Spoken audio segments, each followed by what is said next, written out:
Hello, नमस्कार, welcome. आज हम इंडियन पॉलिटी का लेक्चर नंबर 14 में 14 तैयार करेंगे, जिसमें हमारे पास करीब 8 से 9 टॉपिक होंगे। चलो स्टार्ट करते हैं टॉपिक वाइज। हमारा पहला टॉपिक क्या है इसमें? केंद्र और राज्य। क्या है? केंद्र और राज्य संबंध।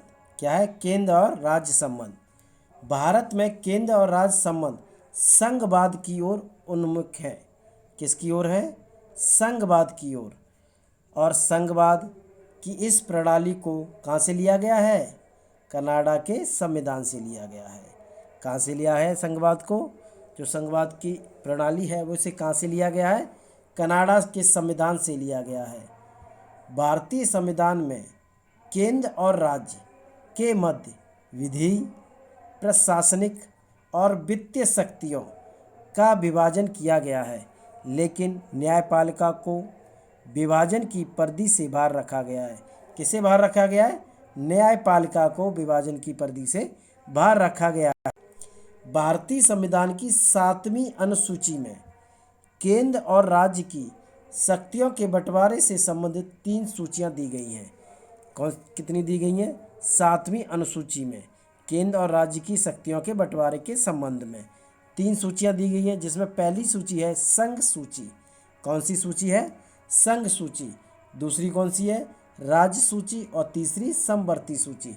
औपचारिक रूप से कानूनी दृष्टि से इन सूचियों की विषयों की संख्या वही बनी हुई है जो मूल संविधान में थी।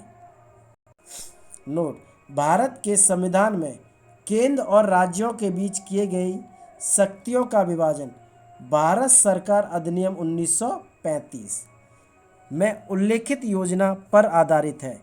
तो केंद्र और राज्य सरकार के बीच की जो शक्तियां हैं उनका जो विभाजन है वो किस में है? भारत सरकार अधिनियम 1935 की योजना में। तो पहली हमारी सूची कौन सी है? संघ सूची है। संघ सूची में उन विषयों को शामिल किया जो राष्ट्र महत्व के हैं तथा जिन कानून बनाने का एकमात्र अधिकार केंद्रीय विधायिका अर्थात संसद को है। इस सूची में इस समय कुल 100 विषय हैं और मूलतः इसमें कितने थे? 97। जब संविधान बना था उस टाइम 97 थे, लेकिन अभी प्रेजेंट में कितने हैं? 100 विषय हैं, जिनमें प्रमुख रक्षा है, विदेशी मामले हैं, युद्ध है, अंतर्राष्ट्रीय संधि है, अणु शक्ति है, सीमा शुल्क है, जनगणना है, विदेशी ऋण है, डाक एवं तार है, प्रसारण है, टेलीफोन है, विदेशी व्यापार है, रेल एवं वायु एवं जल परिवहन आदि है। और दूसरी सूची क्या है? राज्य सूची। इसमें उन विषयों को शामिल किया गया है जो स्थानीय महत्व के हैं तथा जिन पर कानून बनाने का एकमात्र अधिकार राज्य विधानमंडल को है। किसे अधिकार है? वहाँ संसद को था और यहाँ पे किसे है?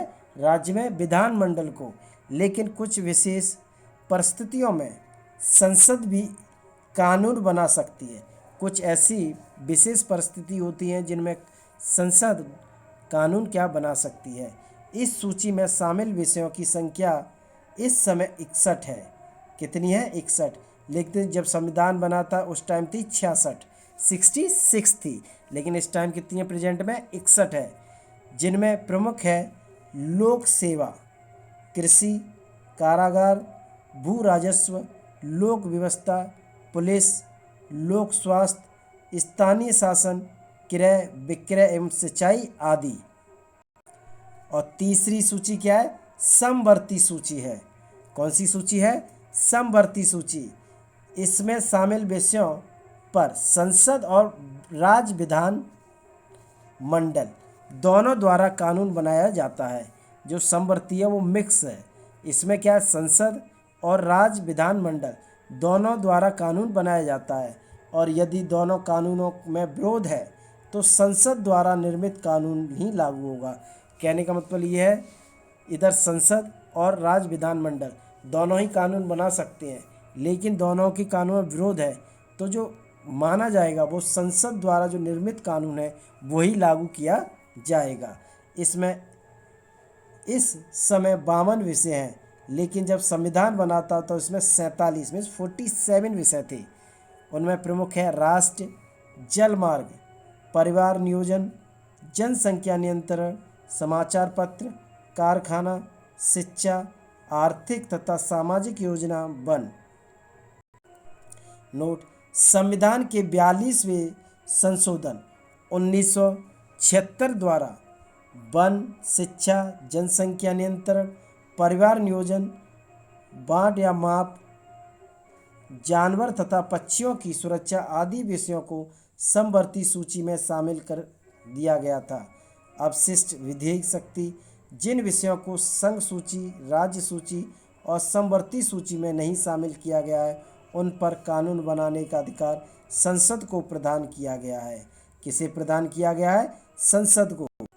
नोट: नंबर 1, अब भी अंतिम प्रविष्टि की संख्या 97 है, लेकिन कुल संख्या 100 है।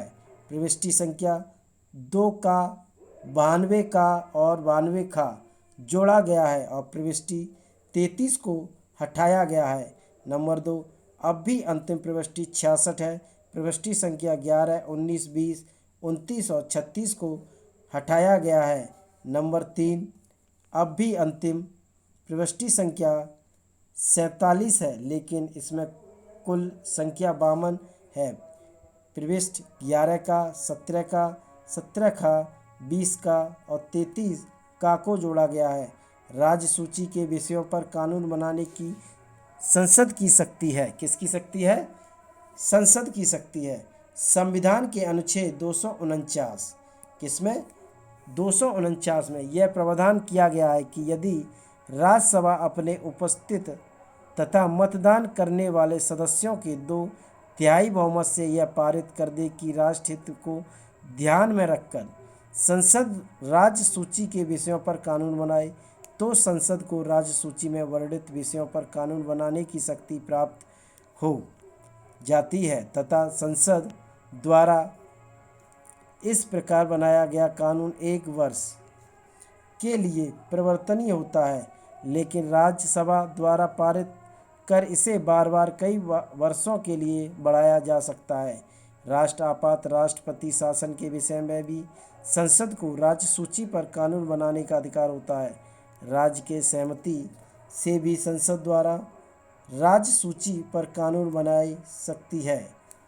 अनुच्छेद 253 के अंतर्गत अंतर्राष्ट्रीय समझौता को प्रभावी बनाने हेतु संसद राज्य सूची के विषय पर कानून बना सकती है। संघ के प्रमुख राजस्व स्रोत क्या है?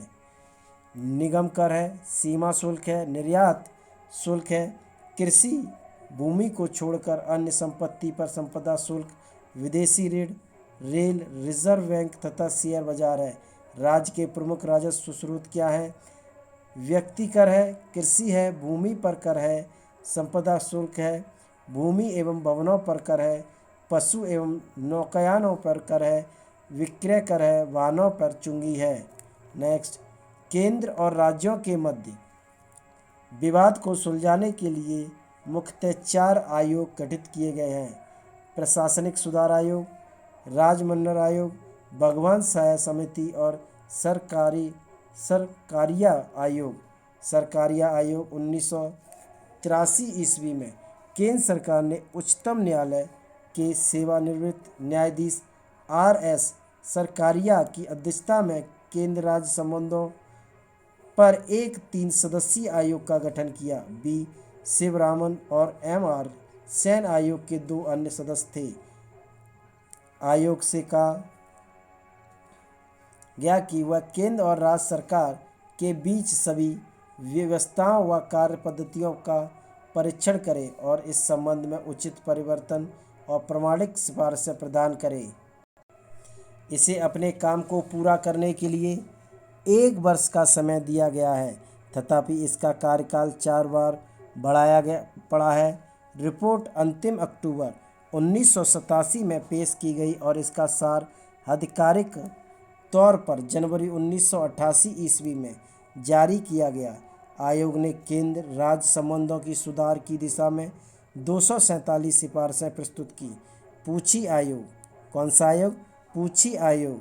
अप्रैल 2007 में केंद्र सरकार ने केंद्र राज्य संबंधों की समीक्षा के लिए उच्चतम न्यायालय के भूतपूर्व मुख्य न्यायाधीश मदन मोहन पूछी की अध्यक्षता में एक आयोग का गठन किया।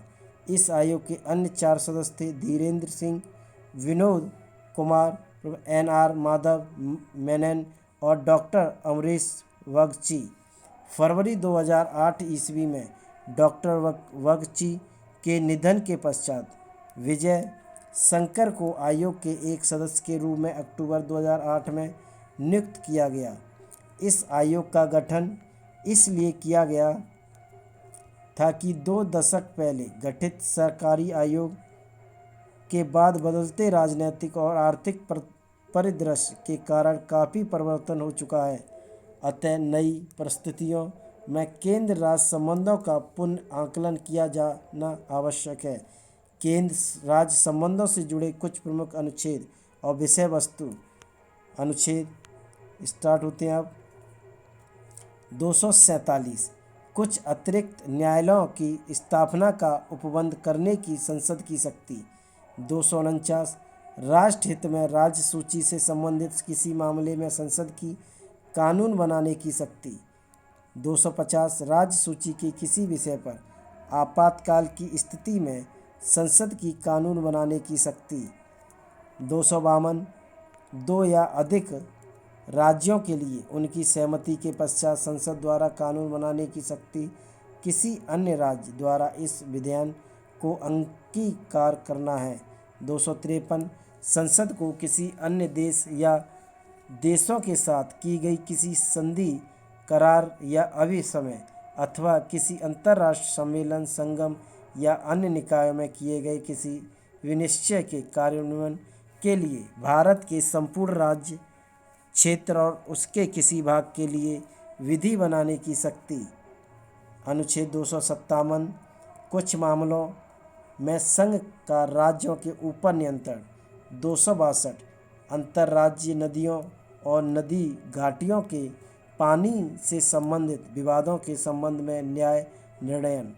268 संघ द्वारा आरोपित किंतु राज्यों द्वारा संग्रहित एवं उपयोग किए गए कर। 268 संघ द्वारा आरोपित किया गया तथा राज्यों द्वारा संग्रहित एवं उपयोग किया गया सेवा कर। 269 केंद्र द्वारा लगाए गए एवं संग्रहित किए गए किंतु राज्यों को दिए जाने वाले कर। 270 केंद्र एवं राज्यों के बीच लगाए गए कर और संघ तथा राज्यों के बीच वितरण। 275 कुछ राज्यों को संघ से अनुदान। 283 संचित निधियां, अक्षमित निधियां तथा लोक लेखा में जमा धनराशि की अभिरक्षा। नेक्स्ट 286 वस्तुओं की बिक्री अथवा खरीद पर आरोपण तथा प्रतिबंध। 287 बिजली पर करों में से छूट। 289 किसी राज्य की संपत्ति एवं आय का संघीय करारोपण से छूट। 290 कुछ व्यय और पेंशनों के संबंध में समायोजन। 292 भारत सरकार द्वारा लिए गए उधार। 293 राज्यों द्वारा लिया गया उधार।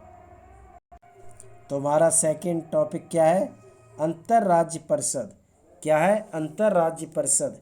संविधान के अनुच्छेद 263 के अंतर्गत केंद्र एवं राज्यों के बीच समन्वय स्थापित करने के लिए राष्ट्रपति के एक अंतर्राज्य परिषद की स्थापना कर सकता है।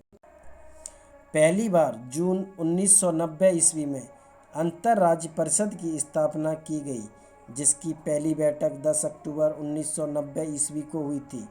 निम्न में से सदस्य होते हैं: प्रधानमंत्री तथा उनके द्वारा मनोनीत 6 कैबिनेट स्तर के मंत्री, सभी राज्यों एवं संघ राज्य क्षेत्रों के मुख्यमंत्री एवं संघ राज्य क्षेत्रों के प्रशासक। अंतर्राज्य परिषद की बैठक वर्ष में 3 बार की जाएगी, जिसकी अध्यक्षता प्रधानमंत्री या उनकी अनुपस्थिति में प्रधानमंत्री द्वारा नियुक्ति कैबिनेट स्तर की मंत्री करता है।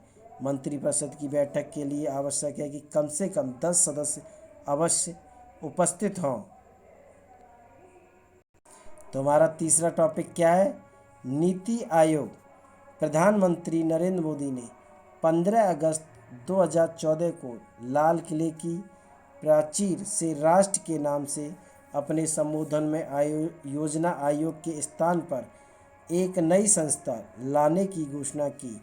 1 जनवरी 2015 को मंत्रिमंडल के एक प्रस्ताव के तहत एक नई संस्था, जिसे हम राष्ट्रीय भारत परिवर्तन संस्थान, national institution for transforming India नीति कहा गया, अस्तित्व में आई है। आमतौर पर इसे नीति आयोग के नाम से भी जाना जा रहा है।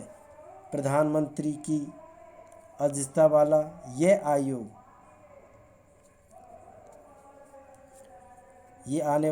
आयोग सरकार के थिंक टैंक के रूप में कार्य करेगा। वह केंद्र सरकार के साथ साथ राज्य सरकारों के लिए भी नीति निर्माण करने वाले संस्थान की भूमिका निभाएगा। केंद्र और राज्य सरकारों को राष्ट्र और अंतर्राष्ट्रीय महत्व के महत्वपूर्ण मुद्दों पर यह रणनीतिक व तकनीकी सलाह देगा। योजना आयोग क्या था? योजना आयोग 15 अगस्त 2014 को इसे समाप्त करने की घोषणा की गई। भारत में योजना आयोग के संबंध में कोई संवैधानिक प्रावधान नहीं था। 15 मार्च 1950 को केंद्रीय मंत्रिमंडल द्वारा पारित प्रस्ताव द्वारा योजना आयोग की स्थापना की थी। योजना आयोग का अध्यक्ष प्रधानमंत्री होता था। प्रथम योजना आयोग का उपाध्यक्ष कौन था? गुलजारी लाल नंदा थे।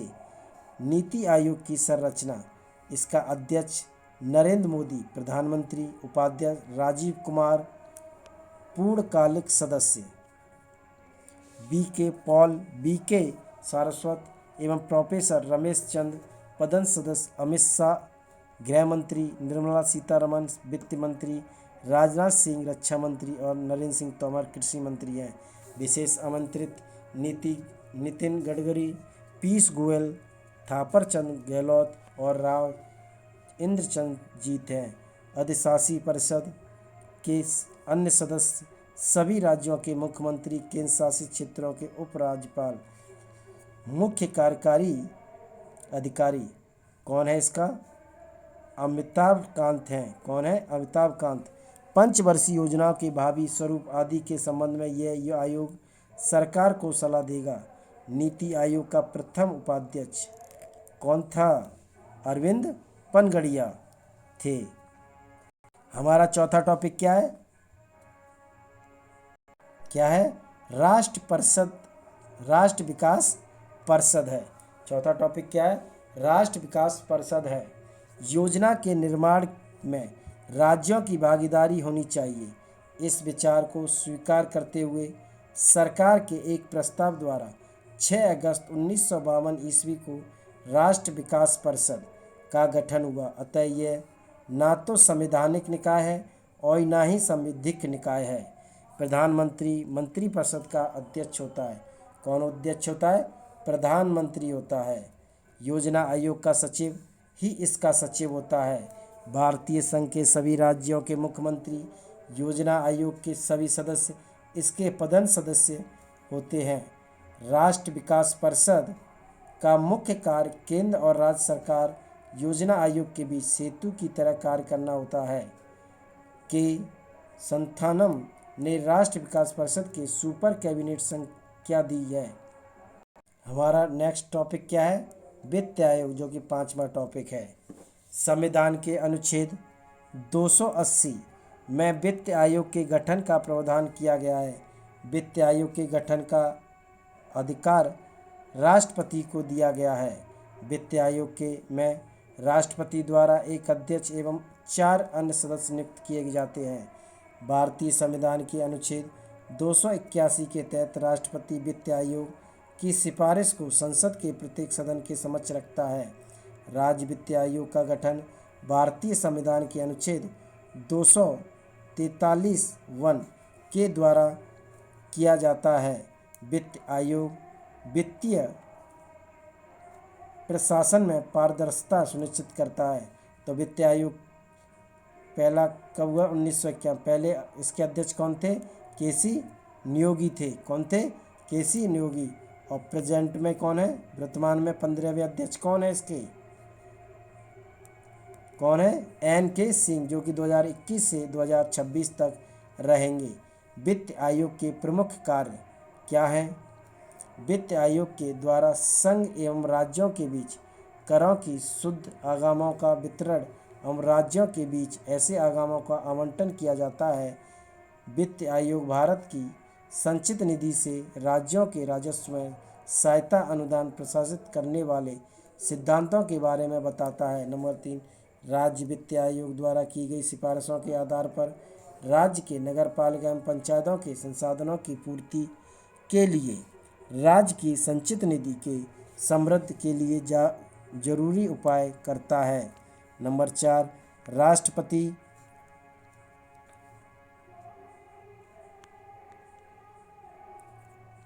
राष्ट्रपति के द्वारा वित्त आयोग को सुदृढ़ वित्तीय हित निर्दिष्ट कोई अन्य विषय सौंपे जाने का वित्त आयोग अपनी सलाह देता है।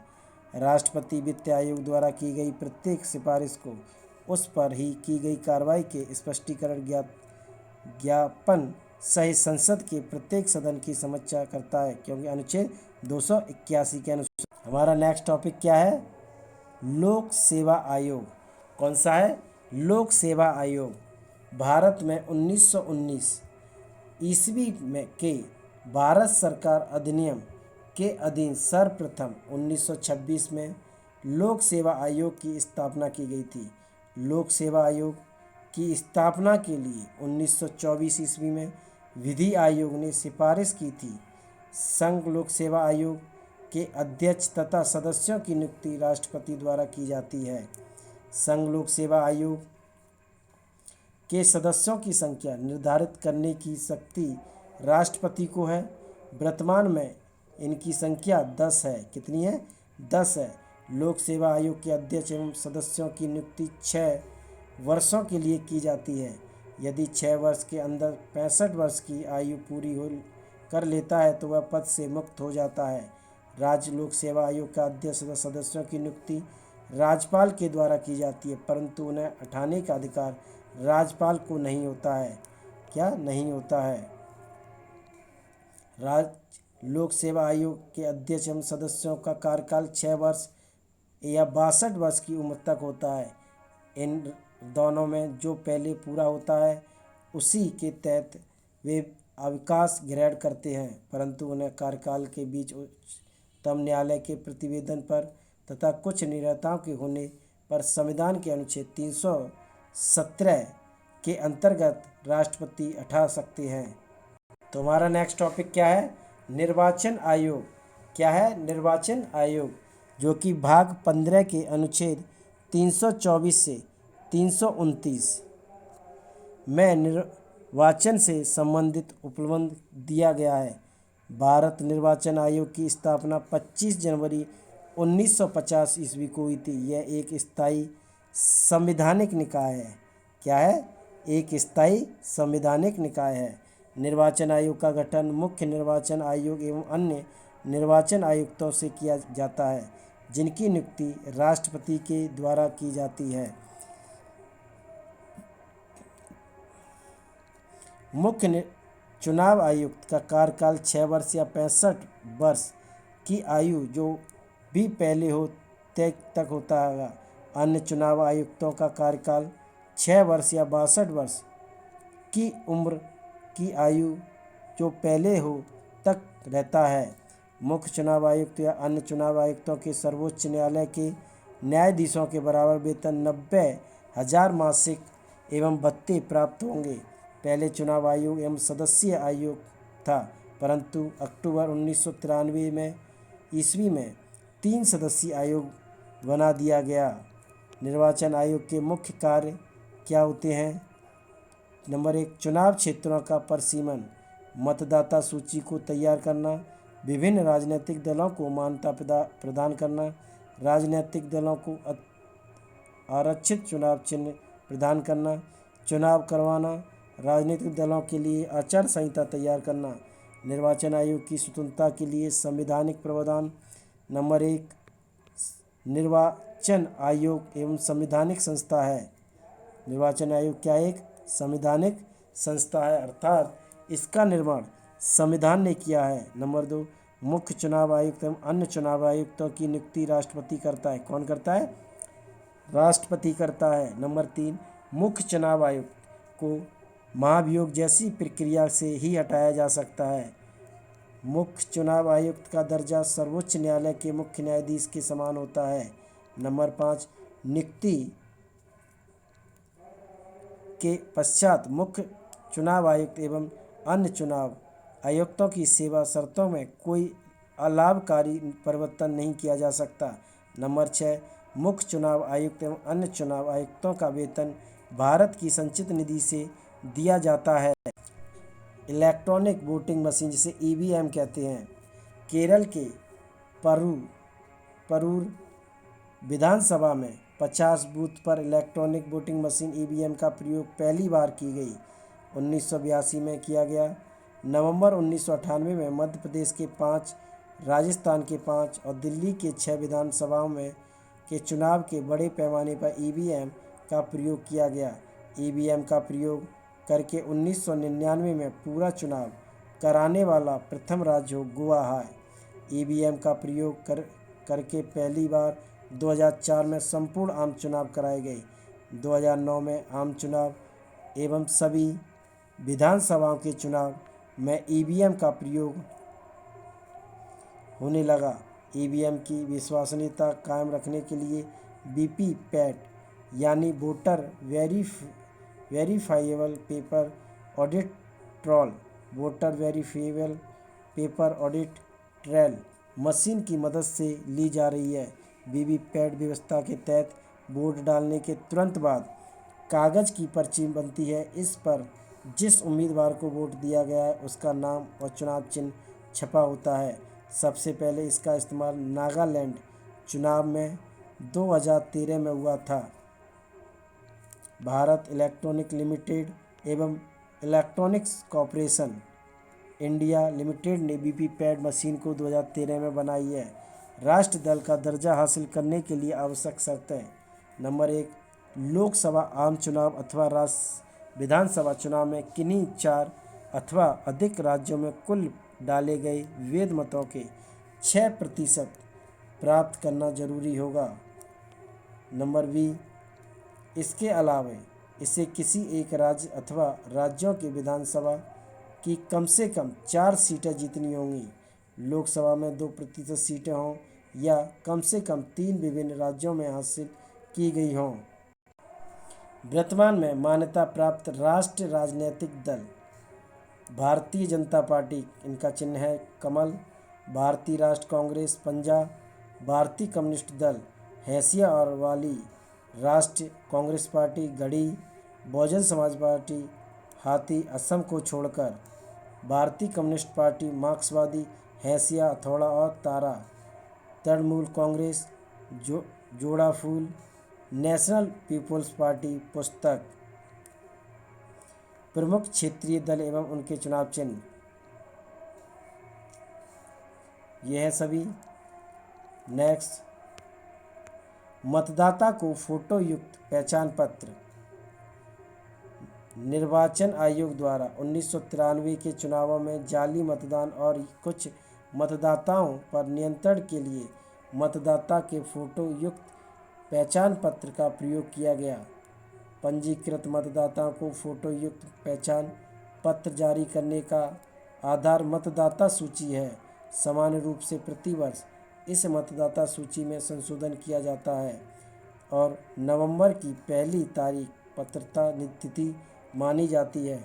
इस तिथि को 18 वर्ष की आयु पूरी करने वाले या इससे अधिक आयु का प्रत्येक भारतीय नागरिक मतदाता सूची में शामिल होने का पात्र होता है और वह इसके लिए आवेदन कर सकता है। एक बार सूची में पंजीकृत हो जाने के बाद वह फोटो युक्त पहचान पत्र प्राप्त करने का पात्र हो जाता है। नेक्स्ट टॉपिक क्या है? परसीमन आयोग। क्या है? परसीमन आयोग संविधान के परिसीमन आयोग के संबंध में कोई स्पष्ट निर्देश नहीं दिया गया है। अनुच्छेद 82 में प्रत्येक जनगणना की समाप्ति पर लोक सभा और राज्य के निर्वाचन क्षेत्रों के विभाजन पुनः आयोजन का कार्य संसद द्वारा विहित अधिकारी द्वारा किए जाने का प्रावधान है। 42वें संविधान संशोधन अधिनियम द्वारा संविधान के अनुच्छेद 82 में संशोधन कर परिसीमन पर वर्ष 2000 ईस्वी तक के लिए रोक लगा दी गई है। 84वें संविधान संशोधन अधिनियम 2001 के द्वारा संविधान के अनुच्छेद 82 और 170 थर्ड की शर्तों में संशोधन किया गया है, जिसके अनुसार देश में लोकसभा एवं विधानसभा की सीटों की संख्या वर्ष 2026 तक कोई वृद्धि अथवा कमी नहीं की जाएगी। अब तक गठित 4 परिसीमन आयोग हैं। नंबर 1 परिसीमन आयोग 1952, परिसीमन आयोग 1962, परिसीमन आयोग 1973, परिसीमन आयोग 2002। स्रोत: भारत में 2016 में परिसीमन आयोग हुआ था। परिसीमन आयोग 2002 का गठन 12 जुलाई 2002 को न्यायमूर्ति कुलदीप सिंह की अध्यक्षता में किया गया। इस आयोग की सिफारिशों को केंद्रीय मंत्रिमंडल ने 10 जनवरी 2008 को मंजूरी प्रदान की। नए परिसीमन में लोकसभा में आरक्षित सीटों की संख्या बढ़ जाएगी। नया परिसीमन 2001 की जनगणना के आधार पर किया जाएगा।